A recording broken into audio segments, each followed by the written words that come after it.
സുരേഷ് കുമാർ, ഈ ഡോക്ടർ ഹാരിസ് ചില കാര്യങ്ങൾ പൊതുസമൂഹത്തിനോട് പറഞ്ഞല്ലോ. അത് പറയാനിടയായ സാഹചര്യം ഹാരിസ് വിശദീകരിക്കുകയും ചെയ്തു. തൊട്ടു പിന്നാലെ മാധ്യമങ്ങളെ അന്ന് കണ്ട ആരോഗ്യമന്ത്രി വീണ ജോർജ് ഹാരിസ് ഒരു സത്യസന്ധനായ ഡോക്ടറാണെന്നും മനസാക്ഷിയുള്ള ആളാണെന്നും ഒക്കെ സമൂഹത്തോട് പറഞ്ഞു. പിന്നീട് മുഖ്യമന്ത്രിയുടെ ഒരു തിരുത്തൽ വേണ്ടി വന്നു, ഹാരിസ് നടത്തിയത് വലിയൊരു അപരാധമാണ് എന്ന നിലയിൽ അവതരിപ്പിക്കാൻ. അതിനുശേഷം പിന്നെ നടന്ന അന്വേഷണങ്ങളും പരിശോധനകളും വാർത്താ സമ്മേളനങ്ങളും ഒക്കെ ഹാരിസ് പൊതുസമൂഹത്തിന് മുന്നിൽ ഉയർത്തിയ അവിടുത്തെ വീഴ്ചകൾ സംബന്ധിച്ച്, അവിടുത്തെ ദുരവസ്ഥ സംബന്ധിച്ച പ്രശ്നങ്ങളെക്കുറിച്ച് വിശദീകരിക്കാനായിരുന്നില്ല. ഹാരിസിന്റെ ഭാഗത്തുണ്ടായിരിക്കുന്ന വീഴ്ചകൾ എന്ന് പറഞ്ഞ് ചില കാര്യങ്ങൾ ചൂണ്ടിക്കാണിക്കാനാണ്. ഇപ്പോൾ എന്താണ് അവസാനം നിങ്ങളുടെ ഒരു വിലയിരുത്തൽ? ഈ കാണാതായ ഉപകരണം അത് ഹാരിസ് മാറ്റിവെച്ചിരുന്നു എന്നാണോ? അതല്ല, ഈ ഉപകരണം കയ്യിലുണ്ടായിട്ടും ഡോക്ടർ ഹാരിസ് അത് പുറത്തേക്കെടുക്കാതെ സ്വന്തം ആവശ്യങ്ങൾക്ക് വേണ്ടി മാറ്റിവെച്ചു എന്നാണോ? അതല്ല, ഈ നടക്കുന്ന കാര്യങ്ങളിലൊന്നും ഇപ്പോഴും ഒരു വ്യക്തതയും ഉണ്ടാക്കാൻ ആരോഗ്യ വകുപ്പിനോ ഇപ്പോൾ നടത്തിയ വിദഗ്ധ സംഘത്തിൻ്റെ അന്വേഷണത്തിനോ കഴിഞ്ഞിട്ടില്ല എന്നാണോ?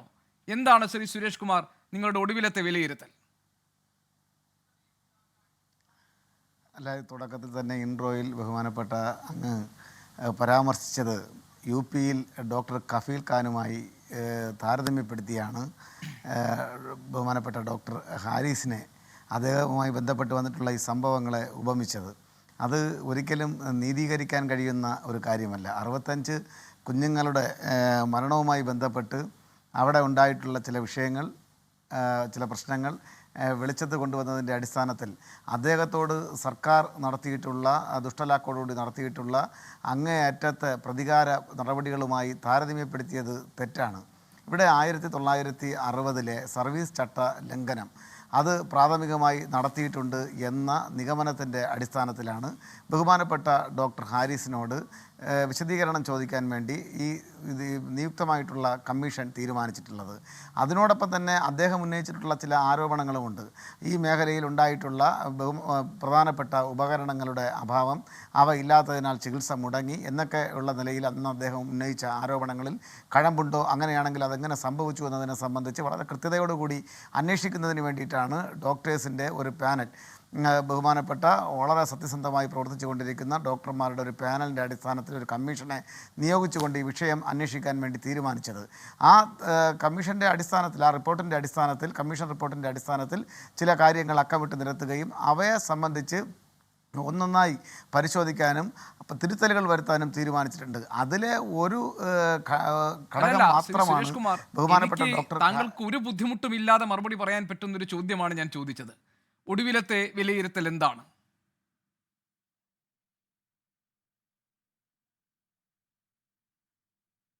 അല്ല, അതിലേക്കാണ് ഞാൻ ആ വിലയിരുത്തൽ നടത്തേണ്ടത്.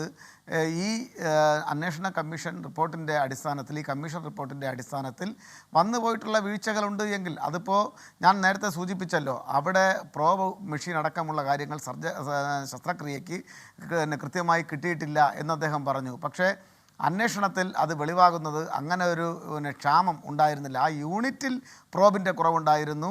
അതിനുശേഷം അദ്ദേഹം ഫേസ്ബുക്കിൽ പോസ്റ്റിട്ടതിൻ്റെ പിറ്റേ ദിവസം തൊട്ടടുത്ത യൂണിറ്റിൽ പ്രോബ് മെഷീൻ വെച്ച് തന്നെ ശസ്ത്രക്രിയ നടത്തുന്നു. ഒന്നുകിൽ അദ്ദേഹത്തിന് ആ യൂണിറ്റിലേക്ക് തൻ്റെ ശസ്ത്രക്രിയ മാറ്റാൻ കഴിയുമായിരുന്നു, അല്ലെങ്കിൽ ആ പ്രോബ് ഉപകരണമില്ല എന്ന പ്രശ്നം അദ്ദേഹം ഉയർത്താവുന്ന ഇടങ്ങളിലൊക്കെ അദ്ദേഹം ഈ പ്രശ്നം ഉന്നയിച്ചതാണ്. പരിഹാരമുണ്ടായില്ല. അവിടെ അതിനകത്ത് നടക്കുന്ന പ്രശ്നങ്ങൾ, ഡോക്ടർമാർ നേരിടുന്ന പ്രതിസന്ധികളെ സംബന്ധിച്ച് അദ്ദേഹം എത്രയോ തവണ അദ്ദേഹത്തിന് ആരോടൊക്കെയാണോ പരാതിപ്പെടേണ്ടത് അവരോടൊക്കെ പരാതിപ്പെട്ടതാണ്. പ്രശ്നങ്ങൾക്ക് പരിഹാരമായില്ല. പക്ഷേ ഇപ്പോൾ ആരോഗ്യ വകുപ്പിൻ്റെ അന്വേഷണ നടപടികൾ കണ്ടാൽ തോന്നുക, മോഴ്സിലോസ്കോപ്പ് എന്ന് പറയുന്ന ഒരു ഉപകരണം എങ്ങനെയോ മെഡിക്കൽ കോളേജിലെ യൂറോളജി വിഭാഗത്തിൽ നിന്ന് വകുപ്പിൽ നിന്ന് കാണാതായി. അതിനെപ്പറ്റിയുള്ള വലിയ അന്വേഷണങ്ങളും പരിശോധനകളും സർക്കാരിൻ്റെ ആരോഗ്യ വകുപ്പ് നടത്തിക്കൊണ്ടിരിക്കുന്നു. അതിലൊടുവിൽ കണ്ടെത്തിയിരിക്കുന്നത് ഇപ്പോൾ മോഴ്സിലോസ്കോപ്പ് വാങ്ങിയതിൻ്റെ ഒരു ബില്ല് ഈ അവധിയിൽ പോയിരിക്കുന്ന ഡോക്ടർ ഹാരിസിൻ്റെ മുറിയിൽ നിന്ന് കണ്ടെത്തി എന്നാണ്. ഇന്ന് വാർത്താ സമ്മേളനം മെഡിക്കൽ കോളേജ് പ്രിൻസിപ്പലും അതുപോലെ സൂപ്രണ്ടും നടത്തുമ്പോൾ സൂപ്രണ്ടിന് വന്നൊരു കോൾ പറയുന്നു ആ റിപ്പോർട്ട് മുഴുവൻ വായിക്കാൻ. അപ്പോൾ അദ്ദേഹം അനുസരണയുള്ള ഒരാളെ പോലെ പറഞ്ഞു ശരി സർ എന്ന് പറയുന്നു. ആരാണ് ശ്രീ സുരേഷ് കുമാർ ആ ഫോണിൽ ഉണ്ടായിരുന്നത്? താങ്കൾക്കറിയാമോ ആരാണെന്ന്? ഞങ്ങൾക്ക് മനസ്സിലായിട്ടില്ല അതാരാണെന്ന്. താങ്കൾ ചോദിച്ച ആദ്യത്തെ ക്വസ്റ്റിന് ഞാൻ ആൻസർ ചെയ്യാം. 2024 മെയ് സെപ്റ്റംബർ മാസങ്ങളിൽ അദ്ദേഹം 2 തവണ പ്രോബ് മെഷീൻ്റെ കുറവിനെ സംബന്ധിച്ച് സൂചിപ്പിച്ചു. അപ്പോൾ തന്നെ പ്രോബ് മെഷീൻ ലഭ്യമാക്കിക്കൊണ്ട് ആരോഗ്യവകുപ്പ് ആ പ്രശ്നത്തിന് പരിഹാരമുണ്ടാക്കി. 2025 ജനുവരി ഫെബ്രുവരി മാസങ്ങളിൽ ഈ ക്ഷാമം ഉള്ളതായി അറിയിച്ചു. അപ്പോൾ തന്നെ പ്രോബ് മെഷീൻ ഏർപ്പെടുകയുണ്ടായി. ഇവിടെ മാർച്ചിലാണ് ഒരു ചെറിയ പ്രശ്നം വന്നത്. മാർച്ചിൽ പ്രോബിന് വില വർധനവുണ്ടായി. സ്വാഭാവികമായും ആ HDCയുടെ ചെയർപേഴ്സണായിട്ടുള്ള ബഹുമാനപ്പെട്ട ജില്ലാ കളക്ടറുടെ അനുമതിയോടുകൂടി മാത്രമേ ഈ വർദ്ധിച്ച വിലയിൽ പ്രോബ് വാങ്ങാൻ വേണ്ടി സാധിക്കുകയുള്ളൂ എന്നതുകൊണ്ടൊരു ചെറിയ കാലതാമസം നേരിട്ടു എന്നുള്ളത് വസ്തുതയാണ്. അത് ഏതാനും ദിവസങ്ങളുടെ കാലതാമസമാണ്. അത് അടുത്ത മാസം HDC അതിൻ്റെ ഉന്നതാധികാര സമിതി കൂടിക്കൊണ്ട് ബഹുമാനപ്പെട്ട കളക്ടർ അനുമതി കൊടുത്തു. അനുമതി കൊടുത്തതോടുകൂടി ഈ മെഷീൻ ക്ഷാമം എന്നേക്കുമായി ഇല്ലാതായി. ഇതിനകത്ത് 1960 സർവീസ് ചട്ടം ലംഘിച്ചുകൊണ്ട് അദ്ദേഹം അകത്ത് പറയേണ്ട കാര്യങ്ങൾ പുറത്തു പറഞ്ഞു എന്നുള്ളത് തീർച്ചയായും സ്വന്തം വകുപ്പിൽ നടക്കുന്നത് എന്താണെന്ന് അറിയാത്ത ഒരു ആരോഗ്യമന്ത്രിയാണോ കേരളത്തിനുള്ളത്? സിസ്റ്റത്തിന്റെ തകരാർ എന്നായിരുന്നു മന്ത്രി വീണ ജോർജ് അന്ന് പറഞ്ഞത്. കേൾക്കണോ താങ്കൾക്ക് അന്ന് പറഞ്ഞ കാര്യങ്ങൾ? അല്ലല്ല, അത് കേൾക്കേണ്ട ആവശ്യമില്ല. സ്വാഭാവികമായും ഇത്തരത്തിൽ ഇപ്പോൾ ഒരു തദ്ദേശ സ്വയംഭരണ സ്ഥാപനത്തിന് വിട്ടുകിട്ടുന്ന ആശുപത്രികളിലെ മരുന്നും മറ്റു കാര്യങ്ങളെ സംബന്ധിച്ച് കൃത്യമായി തദ്ദേശ സ്വയംഭരണ സ്ഥാപനത്തിന് അറിവുണ്ടാകും. എന്നാലും ചെറിയ ക്ഷാമം ഉണ്ടാകും, എന്തെങ്കിലും ചെറിയ കുറവുണ്ടാകുമ്പോൾ ആ കുറവ് ഞങ്ങളെ ബോധ്യപ്പെടുത്തിയാൽ മാത്രമേ ഞങ്ങൾക്ക് അറിയാൻ വേണ്ടി സാധിക്കുകയുള്ളൂ. നമ്മൾ മനസ്സിലാക്കേണ്ടത് ഹാരിസ് നടത്തിയ അദ്ദേഹത്തിന്റെ ഭാഗത്ത് നിന്ന് വന്ന കുറ്റം എന്താണ്, അദ്ദേഹത്തിന്റെ ഭാഗത്ത് നിന്ന് വന്ന പിഴവെന്താണ്? ഈ കാര്യങ്ങളൊക്കെ പുറത്ത് തുറന്നു പറഞ്ഞതോ? നിസ്സഹായത ഒരു ഡോക്ടർ തുറന്ന് അവതരിപ്പിച്ചു, സർവീസ് ചട്ടങ്ങളുടെ ലംഘനം എന്നതാണോ പ്രശ്നം? അതോ മോഴ്സിലോസ്കോപ്പ് എന്ന് പറയുന്ന ആർക്കും ഉപയോഗിക്കാൻ അറിയില്ല എന്ന് ഡോക്ടർ ഹാരിസ് തന്നെ പറയുന്ന അതിലെ ഒരു ഘടകം ഇനിയും കിട്ടാനുണ്ടെന്ന് അദ്ദേഹം തന്നെ തുറന്ന് സമ്മതിച്ച ആ ഉപകരണം കാണാതായതിൽ കള്ളനാക്കപ്പെടുന്നു എന്നതാണോ? ഏതാണ് അദ്ദേഹത്തിന് മേലുള്ള കുറ്റം? അല്ല, ആദ്യം പറഞ്ഞ കാര്യം ഇപ്പോൾ പ്രോബിനെ സംബന്ധിച്ചുള്ള കമ്മീഷൻ റിപ്പോർട്ട് പുറത്തു വന്നതോടുകൂടി പർവ്വതീകരിക്കപ്പെട്ട ക്ഷാമമാണ് പറഞ്ഞത് എന്നാണ് മനസ്സിലാക്കാൻ വേണ്ടി സാധിക്കുന്നത്. അതിനെ സംബന്ധിച്ച് വീണ്ടും കാര്യങ്ങൾ പുറത്തു വരേണ്ടതായിട്ടുണ്ട്. രണ്ടാമത് ഈ കാണാതെ പോയി എന്ന് പറയുന്ന ബഹുമാനപ്പെട്ട Thiruvananthapuram MP doctor Shashi Tharoor MP അദ്ദേഹം തിരുവനന്തപുരം മെഡിക്കൽ കോളേജിന് വാങ്ങി നൽകിയ മെഷീൻ അത് കാണാനില്ല എന്നുള്ള നിലയിൽ ആദ്യത്തെ സ്റ്റേറ്റ്മെൻറ്റ് നൽകുന്നത് ഞാൻ മനസ്സിലാക്കുന്നത് ബഹുമാന്യനായ ഡോക്ടർ ഹാരിസ് തന്നെയാണ്. അത് കഴിഞ്ഞ് അതിനെ സംബന്ധിച്ച് ചില ആ മെഷീനല്ല കാണാതായത്, മറ്റൊരു മെഷീനാണെന്നുള്ള നിലയിലൊക്കെയുള്ള അഭിപ്രായങ്ങൾ വാദഗതികളൊക്കെ വരുന്നുണ്ട്. അതിനെ സംബന്ധിച്ച് പരിശോധിക്കാനും അത് പൂർണ്ണതയിലേക്ക് എത്തിക്കാനും ചുമതലപ്പെട്ട ആളുകളുണ്ട്. തീർച്ചയായും ആരെയും കള്ളനാക്കാൻ വേണ്ടി കഴിയില്ല. ഒരു തെറ്റും ചെയ്യാത്ത ആളിന് അങ്ങനെ ഒരു നിരപരാധിയെ ക്രൂശിക്കാൻ വേണ്ടി കഴിയില്ല. ഒരു ഉപകരണം കാണാതായതുമായി ബന്ധപ്പെട്ട് ഇന്ന് തിരുവനന്തപുരം മെഡിക്കൽ കോളേജിലെ സൂപ്രണ്ടും പ്രിൻസിപ്പലും നടത്തിയ വാർത്താ സമ്മേളനത്തിൽ എന്താണ് പറഞ്ഞത്? ഹാരിസിന്റെ മുറിയിൽ 2 തവണ പരിശോധന നടത്തി. താങ്കൾ കേട്ടതല്ലേ? അതിൽ ഉപകരണവും ബില്ലും കണ്ടെത്തി. അത് വേറൊരു ഉപകരണം ഈ മോഴ്സിലോസ്കോപ്പിന്റെ ബില്ല് കണ്ടെത്തി. ഇതിൽ അസ്വാഭാവികതയുണ്ട്, സർക്കാരിന് റിപ്പോർട്ട് നൽകും.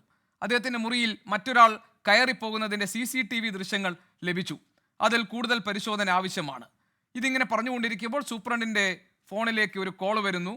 അദ്ദേഹം സർ എന്ന് പറഞ്ഞ് അദ്ദേഹം എല്ലാം കേട്ടിട്ട് പറയുന്നു ആ റിപ്പോർട്ട് മുഴുവൻ വായിക്കാൻ.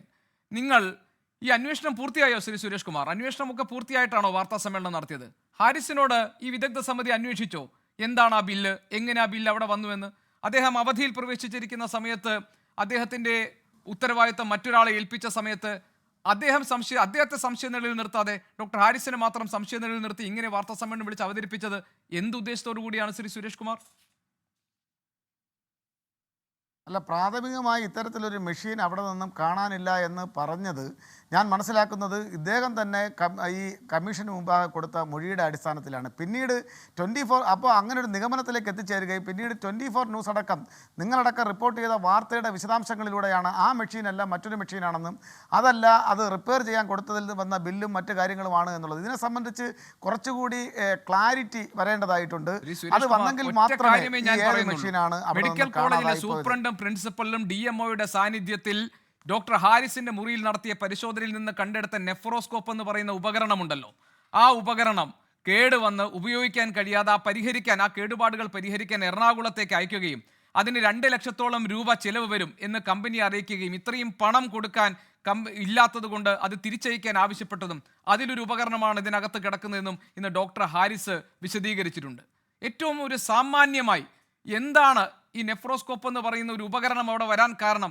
എന്ന് അന്വേഷിക്കുക എന്നത് അതിൻ്റെ ഏറ്റവും സാമാന്യമായ മര്യാദകളിൽ പെടുന്ന ഒന്നല്ലേ? അന്വേഷിച്ചോ ഈ വിദഗ്ധ സംഘം വാർത്താ സമ്മേളനം നടത്തി ഡോക്ടർ ഹാരിസിനെ കള്ളനാക്കാൻ മെനക്കെടുന്നതിന് മുൻപ്?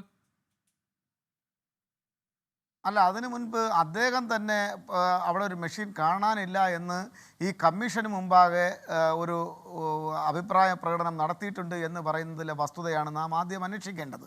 അങ്ങനെയുണ്ട് എങ്കിൽ രണ്ടാളുകൾക്കും എനിക്ക് തോന്നുന്നു ആദ്യം പിഴവ് പറ്റിയിരിക്കുന്നത് ബഹുമാനപ്പെട്ട ഡോക്ടർ ഹാരിസിനാണ്. അദ്ദേഹം തന്നെ പറഞ്ഞു എന്നാണ് ഞാൻ മനസ്സിലാക്കുന്നത്, അവിടെ ഒരു മെഷീൻ കാണാതായി. പിന്നീടാണ് അതിൻ്റെ തുടരന്വേഷണത്തിൻ്റെ ഭാഗമായിട്ടാണ് ഈ കാണാതായി എന്ന് പറയുന്ന മെഷീനല്ല, മറ്റൊരു മെഷീൻ്റെ ഭാഗമാണ്, അല്ലെങ്കിൽ അത് നന്നാക്കാൻ കൊടുത്തതുമായി ബന്ധപ്പെട്ടുള്ള മെയിൻറ്റെയിൻ ചെയ്യാൻ കൊടുത്തതുമായി ബന്ധപ്പെട്ടുള്ള രേഖകളാണ് അവിടെ നിന്ന് കണ്ടെത്താൻ സാധിച്ചത് എന്നാണ് പറയുന്നത്. ഞാൻ ആദ്യമേ പറഞ്ഞല്ലോ, ഇതിനെ സംബന്ധിച്ച് കൂടുതൽ വ്യക്തത വരേണ്ടതായിട്ടുണ്ട്. അത് ആ വാർത്താ സമ്മേളനത്തിനകത്ത് തന്നെ ബഹുമാനപ്പെട്ട പ്രിൻസിപ്പളും സൂപ്രണ്ടും പറഞ്ഞതുപോലെ തുടരന്വേഷണം നടന്നു വരികയാണ്. ഏകദേശം 107ഓളം CCTV ഉണ്ട്. അതെല്ലാം പരിശോധിച്ചുകൊണ്ട് അതിനെ സംബന്ധിച്ച് വ്യക്തത വരുന്നതിന് മുൻപേ ഒരു അന്വേഷണ സംഘം, വിദഗ്ധ സംഘം നടത്തിയ പരിശോധനയുടെ വിവരങ്ങൾ നിങ്ങൾ മാധ്യമങ്ങളെ വിളിച്ചുകൂട്ടി പറഞ്ഞതിൻ്റെ ഉദ്ദേശം എന്താണ്? അതിന് തൊട്ട് പിന്നാലെ സൂപ്രണ്ടിന് കോൾ വന്നിട്ട് ആ റിപ്പോർട്ട് മുഴുവൻ മാധ്യമങ്ങൾക്ക് മുന്നിൽ വായിച്ചു കൊടുക്കൂ എന്ന് നിർദ്ദേശിച്ചതിൻ്റെ ഉദ്ദേശം എന്താണ്? തീർച്ചയായും അവിടെ വന്ന മാധ്യമപ്രവർത്തകരുടെ ചോദ്യത്തിനനുസരിച്ചായിരിക്കാം അവർ ഈ റിപ്പോർട്ട് വായിച്ചു കൊടുക്കാനും ആ ഒരു ക്ലാരിഫിക്കേഷൻ നടത്തിയിട്ടുള്ളതും. അതിനകത്ത് മറ്റാരുടെയെങ്കിലും ഗൂഢാലോചന ഉണ്ട് എന്നൊക്കെ പറയുന്നത് നമ്മുടെ നിഗമനങ്ങളാണ്. നമ്മുടെ നിഗമനങ്ങൾ അതെല്ലാം യാഥാർത്ഥ്യമായി തീരണമെന്നില്ല. അവിടെ സംഭവിച്ചത് നമ്മുടെ നിഗമനങ്ങളാണ് എന്ന് താങ്കളുടെ വാദത്തിന് വേണ്ടി ഞാൻ അംഗീകരിക്കുന്നു. ഒറ്റ കാര്യമേ ഉള്ളൂ ശ്രീ സുരേഷ് കുമാർ. ഇപ്പോൾ താങ്കൾ നേരിട്ട് ഞാനാണോ ഇതിനൊക്കെ ഉത്തരവാദിത്വം താങ്കൾ ചോദിച്ചാൽ അല്ല എന്ന് ഞാൻ പറയും. പക്ഷെ ഒറ്റ കാര്യം, താങ്കൾക്കറിയുമോ ആരാണ് ആ സമയത്ത് അവരെ ഫോണിൽ വിളിച്ചത്? അതായത് ഒരു അന്വേഷണത്തിൻ്റെ പ്രധാനപ്പെട്ട വിവരങ്ങൾ അതിൽ ഉത്തരവാദിത്തപ്പെട്ടവർ മാധ്യമങ്ങൾക്ക് മുന്നിൽ വിശദീകരിച്ചു കൊണ്ടിരിക്കുന്ന ആ സന്ദർഭത്തിൽ ആ റിപ്പോർട്ട് കൂടി വായിക്കൂ എന്നൊരു നിർദ്ദേശ രൂപേണ ഫോണിൽ വന്ന ആ സന്ദേശം എവിടെ നിന്ന്, ആരുടെ എന്ന് താങ്കൾക്കറിയാമോ? അല്ല, നിങ്ങൾ സംശയിക്കുന്ന നിലയിൽ ഇന്നിപ്പോൾ കേരളം ഭരിക്കുന്ന ഭരണവുമായി ബന്ധപ്പെട്ട ഉദ്യോഗസ്ഥരോ അല്ലെങ്കിൽ പ്രധാനപ്പെട്ട ആളുകളോ ആണ് എങ്കിൽ തിരുവനന്തപുരം മെഡിക്കൽ കോളേജിൽ നടക്കുന്ന വികസന പ്രവർത്തനങ്ങളെ സംബന്ധിച്ചല്ലേ ആ വാർത്താ സമ്മേളനത്തിൽ ഒരു ഭാഗം വിശദീകരിക്കാൻ വേണ്ടി ആ ഉദ്യോഗസ്ഥരോട് ആവശ്യപ്പെടേണ്ടത്. വളരെ വിപുലമായിട്ടുള്ള വികസന പ്രവർത്തനങ്ങൾ നടന്നു വരുന്ന തിരുവനന്തപുരം മെഡിക്കൽ കോളേജിൻ്റെ വികസന പ്രവർത്തനങ്ങളെ ഈ ചെറിയ ചെറിയ കാര്യങ്ങൾ ചൂണ്ടിക്കാണിച്ചുകൊണ്ട് വളരെ മോശമാണ്, ഇതാകെ ഈ സിസ്റ്റം ആകെ തകരാറിലാണെന്ന് വരുത്തി തീർക്കാനുള്ള ബോധപൂർവമായ പരിശ്രമം സിസ്റ്റത്തിന് തകരാറുണ്ട് എന്ന് പറഞ്ഞത് ഞങ്ങളല്ല, ബഹുമാനപ്പെട്ട ആരോഗ്യ വകുപ്പ് മന്ത്രി ശ്രീമതി വീണ ജോർജ് ആണ്. തീർച്ചയായും അത് ഞാൻ നേരത്തെ സൂചിപ്പിച്ചല്ലോ, പ്രോബുമായി ബന്ധപ്പെട്ട് 2025 ജനുവരി ഫെബ്രുവരി മാസങ്ങളിൽ ഈ പ്രോബിന് നേരിയ ക്ഷാമം ഉണ്ടായി എന്ന് അദ്ദേഹം പറഞ്ഞ സന്ദർഭങ്ങളിൽ, മാർച്ച് മാസത്തിൽ പറഞ്ഞ സന്ദർഭത്തിൽ ആ ആഴ്ചയിൽ കിട്ടിയില്ല എന്നുള്ള ഒറ്റ കാരണത്താലാണ്. അത് ഞാൻ പറഞ്ഞല്ലോ, തീർച്ചയായിട്ടും ജില്ലാ ഭരണകൂടം ബഹുമാനപ്പെട്ട HDCയുടെ ചെയർപേഴ്സണായിട്ടുള്ള ബഹുമാനപ്പെട്ട കളക്ടറടക്കം കമ്മിറ്റി കൂടിക്കൊണ്ട് മാറിയ വിലയിൽ വാങ്ങണമെങ്കിൽ അവിടുത്തെ ആശുപത്രി അധികാരികൾക്ക് അത് നടക്കില്ല. HDC ചെയർപേഴ്സൻ്റെ അനുമതി, ബഹുമാനപ്പെട്ട ആ പദവി അലങ്കരിക്കുന്ന ബഹുമാനപ്പെട്ട ജില്ലാ കളക്ടറുടെ അനുമതി ഉണ്ടെങ്കിൽ മാത്രമേ അത് വാങ്ങാൻ വേണ്ടി കഴിയുള്ളൂ. ആ സമയത്തുണ്ടായ ഒരു താമസത്തെ ആയിരിക്കാം ബഹുമാനപ്പെട്ട മന്ത്രി വിശേഷിപ്പിച്ചത്. അതെന്താണെന്ന് അടുത്ത റൗണ്ടിൽ താങ്കൾക്ക് കുറെ കൂടി കാര്യങ്ങൾ വിശദീകരിക്കാനുണ്ടാകും. പക്ഷെ ഒരു ഒറ്റ കാര്യം ഞാൻ അടുത്ത അതിഥികളിലേക്ക് പോകുന്നതിന് മുൻപ് ശ്രീ സുരേഷ് കുമാർ താങ്കളോട് പറയട്ടെ. താങ്കൾ പറഞ്ഞു ഭരണതലത്തിൽ നിന്ന്, നമ്മളൊക്കെ സംശയിക്കുന്നത് പോലെ ഭരണതലത്തിൽ നിന്ന് ആരെങ്കിലുമാണ് ആ ഫോണിലൂടെ സംസാരിച്ചതെങ്കിൽ മെഡിക്കൽ കോളേജിൽ നടക്കുന്ന വികസന പ്രവർത്തനങ്ങൾ കൂടി പറയൂ എന്നല്ലേ നിർദ്ദേശിക്കുമെന്ന്.